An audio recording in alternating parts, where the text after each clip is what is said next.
Nation news में सबसे पहले सवाल लेंगे कश्मीर से जुड़ा हुआ। दरअसल आज कश्मीर रो रहा है। महबूबा मुफ्ती का दिल टूट चुका है। उमर अब्दुल्ला का सर शर्म से झुक गया है और इसकी वजह है कश्मीर में कलंक की एक नई कथा लिखने वाले वो लोग जिनकी पत्थरबाजी ने एक घर के चिराग को बुझा दिया। लाचार पिता के आंसू थमते नहीं। मजबूर मुख्यमंत्री ढांढस बंधा रही हैं। कितने अरमानों से जन्नत की सैर के लिए पहुंचे। क्या पता था कि जन्नत में छिपे चंद गद्दार जिंदगी भर का जख्म दे जाएंगे। चेन्नई से 22 साल के थिरुमनी कश्मीर की सैर पर आए। टूरिस्ट बस में सवार होकर नारबल इलाके पहुंचे तो हाथों में पत्थर लिए कुछ पत्थरबाज कश्मीर की फिजा को जहरीला बनाने में जुटे थे। एक पत्थर थिरुमनी के सिर पर लगा और दूसरा कान के पास। आनन फानन में अस्पताल पहुंचाया गया लेकिन उन्हें बचाया नहीं जा सका। कल भी इधर आया था। आज कहाँ जा रहे थे? आज कहीं घूमना के लिए लेके जा रहा था। गाड़ी में थे? गाड़ी में था। पत्थर से ऐसा मार रहा लोग, बहुत दिल था। पत्थर ऐसा मारा था और ऐसा लग गया, यहाँ पर लग गया उसको। मेरा फैमिली इधर खान में लग गया, उसको भी बहुत खून निकाला। जिस कश्मीरियत की मिसाल दी जाती है, जिस कश्मीर में मेहमान नवाजी की अलग ही रवायत रही, उसी कश्मीर को चंद गद्दारों ने कलंकित कर दिया। थिरुमनी के पिता राजबिल की आंखों से निकले आंसुओं का दर्द सियासी गलियारों में भी महसूस किया जा रहा है। यदि कश्मीर में पर्यटक को कोई नुकसान पहुंचता है तो मुझे लगता है कि कश्मीर का आम इंसान भी उसे माफ करने के लिए तैयार नहीं होगा। अपने मेहमानों के साथ जो हमने कल सलूक किया, यहाँ तक कि चेन्नई से एक हमारे मेहमान पत्थरबाजी में मारे गए, मुझे लगता है इससे बड़ी दुख की बात और शर्म की बात हमारे लिए हो नहीं सकती। टूरिस्ट के साथ टेरर से पूरा कश्मीर शर्मसार है, उन गद्दारों को छोड़कर जो जन्नत को लहूलुहान करने की कसम खाए बैठे हैं। ये पत्थर सिर्फ एक सैलानी को नहीं मारा गया, ये कश्मीरियत पर फेंका गया वो पत्थर है जिसके जख्म लंबे वक्त टीस का एहसास कराते रहेंगे। श्रीनगर से इद्रीस लोन के साथ T News Nation. Umar Abdullah शर्मसार है, महबूबा मुफ्ती भी दुखी नजर आ रही हैं कि एक सैलानी पर पत्थर फेंका गया और उसकी मौत हो जाती है तो टूरिस्ट के लिए अब कश्मीर को लेकर सुरक्षा के सवाल उठने लाजमी हो जाते हैं, जो कश्मीर की मुख्य तौर पर रोजी रोटी है। लेकिन यही महबूबा मुफ्ती होते हैं, यही उमर अब्दुल्ला होते हैं, जब सुरक्षा बलों पर ये पत्थरबाज हमला करते हैं तो इनोसेंट सिविलियन, भटके हुए नौजवान कहकर वो इनके बचाव में आते हैं, इनके केस खत्म करवाते हैं। बहरहाल कश्मीर अपने आंगन में एक सैलानी की मौत का मातम इस वक्त मना रहा है, लेकिन सियासत करने वालों की कमी नहीं है। जरा देखिए कैसे इस मौत पर मातम तो है, सवालों की आड़ में सियासत भी जमकर हो रही है। कहीं मौत का मातम है और कहीं मौत पर सियासी बयानबाजी। Why did security agencies allowed tourists to visit a place where there was every chance that there could be some law and order problem? Because people were angry, situation was volatile, 6 civilians were dead, 11 Kashmiris had lost their lives just in one day in Shopian. सुना आपने, ये कश्मीर के विधायक हैं engineer Rashid. एक दिन पहले ये शोपियां में 11 आतंकियों के एनकाउंटर से इतने खफा थे कि विरोध प्रदर्शन कर रहे थे और अब उसी एनकाउंटर से एक बेगुनाह सैलानी की मौत को जोड़ रहे हैं। मैं एसएसपी शोपियन बोल रहा हूँ। एसएसपी शोपियन, आप फायरिंग बंद कर दो और चुपचाप बाहर आ जाओ। फायरिंग बंद कर दो, खुदा के वास्ते कुछ नहीं मिलना इससे, आप बाहर आ जाओ। अब इन्हें कौन समझाए कि हाथों में हथियार लिए कत्लेआम के लिए निकले वो नौजवान मासूम नहीं थे, बेगुनाह नहीं थे, वो आतंकी थे। लेकिन सियासत ही कुछ ऐसी है कि एक बेगुनाह सैलानी की मौत और आतंकियों की मौत में फर्क करना भी मानो उनको मुनासिब नहीं दिखता।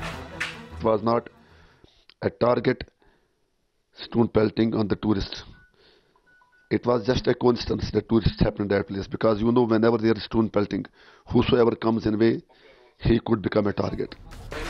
नेताओं की जुबान से निकले ऐसे बोल हैरान करते हैं। क्या दलील है? पत्थरबाजी कभी निशाना बनाकर होती ही नहीं। पत्थरबाजों के रास्ते में चाहे मासूम बच्चों की बस आ जाए या एक बेगुनाह सैलानी, इन सिरफिरों का सिर्फ एक ही मकसद होता है, लोगों को दर्द देना, जख्म देना। ऐसे मौकों और मुद्दों पर सियासी खेमेबाजी का रंग अलहदा हो जाता है।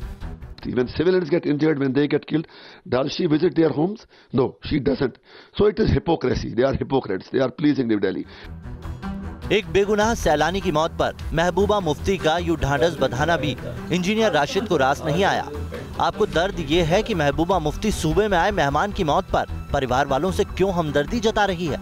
नजर पर नफरत और सियासत का चश्मा ही कुछ ऐसा चढ़ा है कि आपको ये हिपोक्रेसी लगती है, इंसानियत नहीं। श्रीनगर से इद्रिस लोन के साथ टीम न्यूज नेशन। ऐसा लगता है जैसे कश्मीर के गद्दार एक जाजिर चढ़ रहे हैं, जानबूझकर पत्थरबाजी को बढ़ावा दे रहे हैं। सैलानी को निशाना बनाया जा रहा है ताकि पर्यटकवादी से दूर रहें और पाकिस्तान कश्मीर के हालात का ढिंडोरा दुनिया भर में पीट सके। अप्रैल 2018 में 3 जगहों पर पर्यटकों को निशाना बनाकर पत्थरबाजी की गई। डल झील के पास इंडोनेशिया के पर्यटकों की बस को निशाना बनाया गया। एयरपोर्ट के नजदीक कैब सवार अबू धाबी की 2 महिला पर्यटकों पर पत्थरबाजी हुई। अवंतीपुरा में भी इससे पहले पर्यटकों से भरी बस को निशाना बनाया गया। 30 अप्रैल 2018 को दक्षिण कश्मीर में अनंतनाग जिले में आशुमगम में पर्यटकों से भरी गाड़ियों को निशाना बनाया गया और इस पत्थरबाजी का मकसद भी साफ है। दरअसल कश्मीर की कुल इकोनॉमी में टूरिज्म की हिस्सेदारी 8% होती है। करीब 1 लाख डायरेक्ट और इनडायरेक्ट तौर पर टूरिज्म से जुड़े हुए हैं।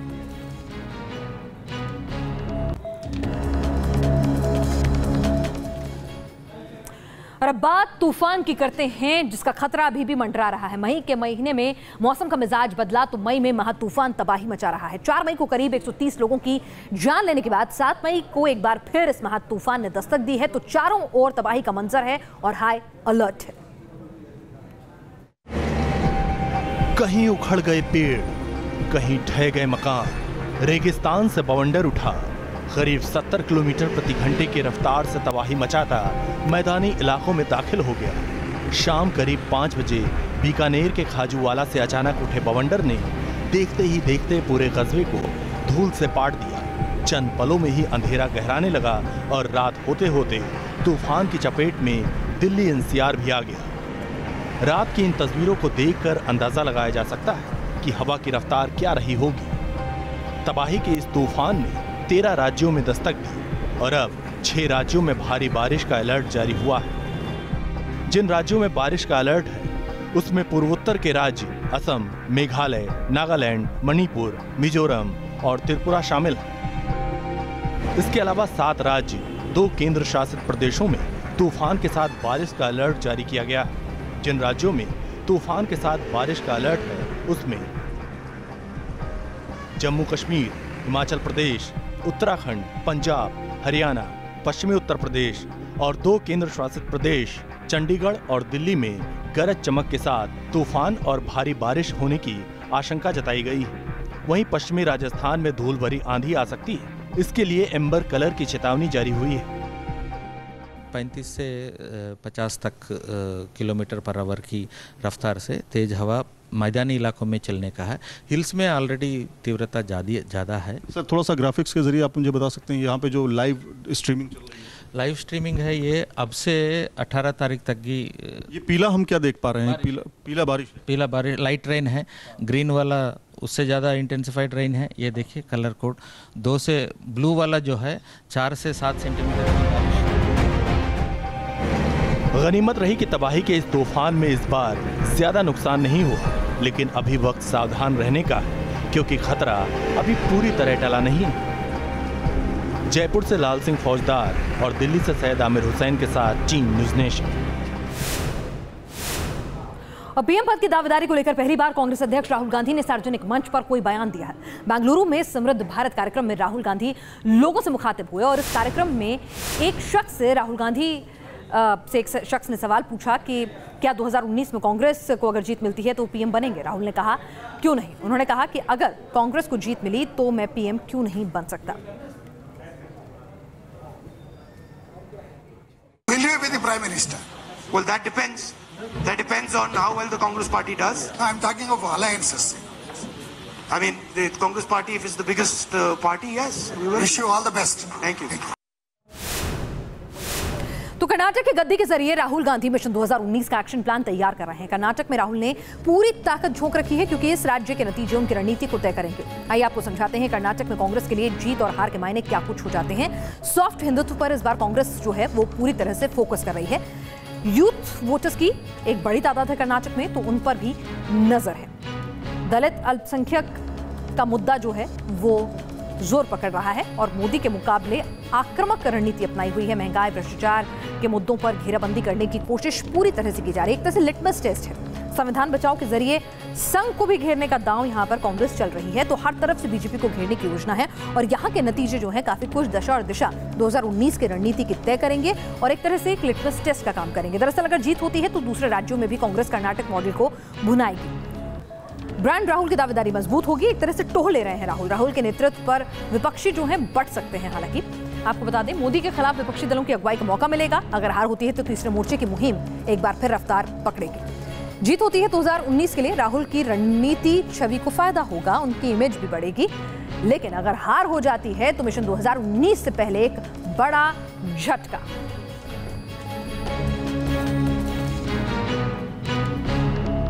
और यही वजह कि मिशन कर्नाटक में राहुल गांधी पूरे रॉ में नजर आ रहे हैं। मुकाबला सीधे बीजेपी से है, लिहाजा पीएम मोदी और शाह की हर रणनीति पर वार किया जा रहा है। इस बार येदियुरप्पा रेड्डी ब्रदर्स को भी लपेटा गया। We are asking the Prime Minister, who's coming here on a regular basis, to please explain to the people of Karnataka why he has chosen a corrupt person with a record of being in jail as his chief ministerial candidate. People of Karnataka want to know why Mr. Narendra Modi could not find a non-corrupt chief ministerial candidate. Also, they want to know why Mr. Narendra Modi has given 8 tickets to the Reddy brothers who have stolen 35,000 crores. I'll repeat that, 35,000 crores of Karnataka people's money. भले ही राहुल ने यूं ही PM की दावेदारी का मुद्दा उछाल दिया हो, लेकिन कांग्रेस के लिए राहुल के नाम पर यूपी और बाकी दलों को राजी कराना बड़ी चुनौती है। कैसे, आपको हम समझाते हैं। दरअसल राहुल के नाम पर विपक्षी दलों में एक राय नहीं होगी। ममता, अखिलेश, शरद पवार, मायावती ने पत्ते नहीं खोले। राहुल के नेतृत्व पर विपक्षी दलों में अलग अलग सुर हैं। सोनिया गांधी अभी भी यूपीए की चेयरपर्सन है। सोनिया गांधी विपक्षी एकता की धुरी बन सकती है। कर्नाटक के नतीजे तय करेंगे कि वाकई में क्या राहुल बतौर नेता स्वीकार होंगे दूसरी पार्टियों को भी, अगर मिलीजुली सरकार की ओर या गठबंधन की ओर कांग्रेस बढ़ती है एक बार फिर। कि ऐसी कोई प्री कंडीशन कांग्रेस की नहीं है कि राहुल गांधी को प्रधानमंत्री का एक उम्मीदवार तस्लीम करें तो हम सब साथ लड़ेंगे। ऐसी कांग्रेस की तरफ से कोई कंडीशन नहीं है। इस वक्त हमें सिर्फ एक मुद्दे पर लड़ना है, मोदी हटाओ मिशन। कर्नाटक का चुनाव कांग्रेस हार रही है, तो अब जो आखिरी तरकश में तीर है उसको चलाने की कोशिश है कि शायद उससे कुछ बदलाव हो। और आगे बढ़े उससे पहले अपराध जगत की हर खबर पर नजर क्राइम व्यू में।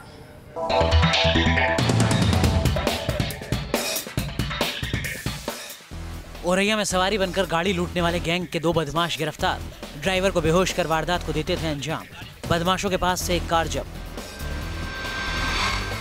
बिहार के वैशाली में एक स्कूल टीचर की हत्या, स्कूल के अंदर गोली मारकर की हत्या। आरोपियों की तलाश में जुटी पुलिस। छत्तीसगढ़ के राजनंद गांव में बिजली के बिल को लेकर डबल मर्डर। चचेरे भाई ने अपने भाई और भाभी को मौत के घाट उतारा। छत्तीसगढ़ के दुर्ग में पति ने की पत्नी की हत्या। अवैध संबंध के शक पर दिया हत्या को अंजाम। आरोपी पति गिरफ्तार। फर्रुखाबाद में पुलिस और बदमाशों के बीच मुठभेड़। पुलिस की फायरिंग में रंजीत यादव नाम का बदमाश घायल, दूसरा साथी भागने में कामयाब। घटनास्थल से तमंचा और जिंदा कारतूस बरामद।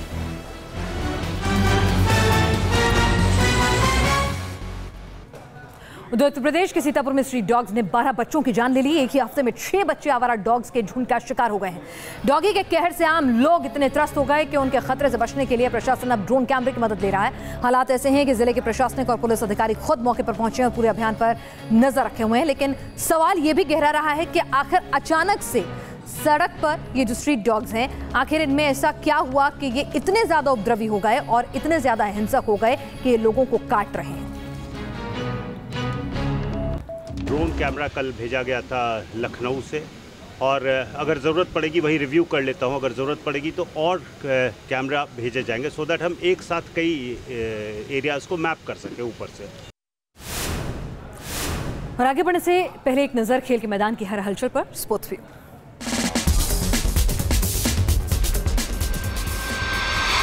चेन्नई सुपर किंग्स के अगले मैच से पहले पत्नी साक्षी और बेटी जीवा के साथ धूम मचाते नजर आए धोनी। सीएसके ने धोनी, साक्षी और जीवा की क्यूट सी तस्वीर पोस्ट की, जिसमें साक्षी प्यार से धोनी के चेहरे पर हाथ फेरती नजर आ रही हैं और जीवा पापा धोनी की गोद में बैठकर मस्ती कर रही हैं। इंग्लैंड के खिलाफ वनडे और आयरलैंड के खिलाफ टी20 सीरीज के लिए विराट कोहली को टीम की कमान मिली है। शानदार फॉर्म में चल रही अंबाती रायडू की हुई वनडे टीम में वापसी, तो तेज गेंदबाज सिद्धार्थ कौल को पहली बार मिली वनडे और टी20 टीम में जगह। रहाणे की कप्तानी में अफगानिस्तान के खिलाफ एकमात्र टेस्ट मैच खेलने उतरेगी टीम इंडिया। सेलेक्टर्स ने कप्तान कोहली को छोड़कर सभी बड़े नामों को टेस्ट टीम में बरकरार रखा। काउंटी खेलने की वजह से विराट अफगानिस्तान के खिलाफ 14 जून से होने वाले टेस्ट मैच में नहीं खेलेंगे। क्रिकेट ऑस्ट्रेलिया ने टेस्ट कप्तान टिम पेन को वनडे टीम की भी कमान सौंपी, जबकि एरन फिच को टी20 में ऑस्ट्रेलिया का नया कप्तान बनाया गया। पूर्व कप्तान स्मिथ और उप कप्तान वार्नर पर बॉल टेम्परिंग की वजह से 1 साल का बैन लगा हुआ है। उधर अमेरिका के हवाई द्वीप में ज्वालामुखी विस्फोट के कारण तबाही का मंजर बढ़ता ही जा रहा है। ज्वालामुखी से निकलता लावा अब सड़क पर आ चुका है। तबाही कैसी है देखिए आप। सड़क बन गई आग का दरिया, जल उठे घर बार, खाक हो गई गाड़ियां। तबाही का ये खौफनाक मंजर फैला है हवाई द्वीप में। माउंट किलाउ आग उगल रहा है। पिछले हफ्ते आए भूकंप के झटकों के बाद ज्वालामुखी विस्फोट का खतरा मंडरा रहा था और जब विस्फोट हुआ तो मंजर खौफनाक हो गया। बताया जा रहा है कि लावा करीब 200 फुट तक ऊपर उछलने लगा। धीरे धीरे लावा रिहायशी इलाकों में घुस गया। लावे में करीब 35 इमारतें अब तक तबाह हो चुकी हैं। 1700 लोग घर बार छोड़ने को मजबूर हुए हैं। डर की बात यह है कि लावा अब सड़कों पर भी बह रहा है, जिसकी चपेट में कई गाड़ियां आ गई। सड़क किनारे खड़ी कई गाड़ियां लावे में जलकर खाक हो गई। हालांकि प्रशासन एहतियात बरत रहा है, लेकिन खतरा टला नहीं है। Team news nation. और आगे बढ़े उससे पहले एक नजर दुनिया की और अहम खबरों पर। World view. जर्मनी में 2 ट्रेनों की टक्कर, हादसे में 2 की मौत, कई लोग घायल। यात्री ट्रेन और मालगाड़ी के बीच हुई भिड़ंत। चीन में फूलों और प्राकृतिक नजारों के बीच छुट्टियां मनाने पहुंचे लोग। देश में है 3 दिन का लेबर डे हॉलीडे। सीरिया में रूस का एक हेलीकॉप्टर तकनीकी खराबी के कारण हुआ दुर्घटनाग्रस्त। हादसे में दोनों पायलटों की मौत। इस हफ्ते इस तरह का दूसरा हादसा। लेबनान में निर्दलीय उम्मीदवारों ने किया प्रदर्शन। चुनाव में कथित गड़बड़ी के खिलाफ इंटीरियर मिनिस्टर के खिलाफ हल्ला बोल। 9 साल बाद रविवार को लेबनान में हुए थे आम चुनाव।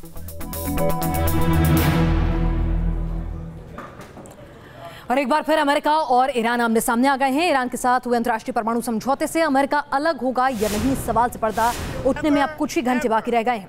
राष्ट्रपति डोनाल्ड ट्रंप आज रात 11 बजे ईरान समझौते पर नया ऐलान करेंगे। राष्ट्रपति बनने के बाद से ही ट्रंप ईरान के साथ हुए अंतर्राष्ट्रीय समझौतों के मुखर विरोधी रहे हैं। वो इसे सबसे बुरे समझौतों में से एक बता चुके हैं। उधर ईरान ने चेतावनी दी है कि अगर अमेरिका ने एक तरफा कार्रवाई की तो उसे पछताना पड़ेगा। आइए आपको ये भी जानकारी दे देते हैं दरअसल ये पूरा का पूरा मामला है क्या। दुनिया में अमेरिका और ईरान आमने सामने हैं कई मुद्दों को लेकर। जो इसके पीछे है वो इसका करार जो है, इसका मुख्य कारण क्या है आपको भी बता देते हैं, जिसको लेकर ईरान का कद दुनिया में बढ़ा था।